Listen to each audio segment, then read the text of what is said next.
வணக்கம். முதல் செய்திக்காக நித்யா. போட்டிகளில் பதக்கம் வென்றவர்களுக்கு ஊக்கத்தொகை அறிவிப்பு.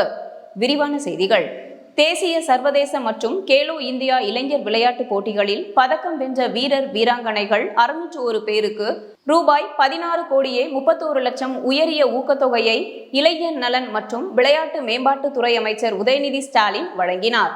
சென்னை கலைவாணர் அரங்கில் நேற்று நடந்த விழாவில் 37வது தேசிய விளையாட்டு போட்டி கோவா, கேலோ இந்தியா இளைஞர் விளையாட்டு போட்டி தமிழ்நாடு, ஜெர்மனியில் நடந்த உயரம் குறைந்தவர்களுக்கான போட்டி, உலக திறன் விளையாட்டு போட்டி தாய்லாந்து மற்றும் மாற்றுத்திறனாளிகளுக்கான கேலோ இந்தியா போட்டி டெல்லி, தேசிய அளவிலான பில்லியர்ட்ஸ், நீச்சல், ரோலர் ஸ்கேட்டிங், ஆசிய சைக்கிள் போட்டி ஆகியவற்றில் பதக்கம் வென்ற 601 பேருக்கு உயரிய ஊக்கத்தொகைக்கான காசோலைகளை அமைச்சர் உதயநிதி ஸ்டாலின் வழங்கினார்.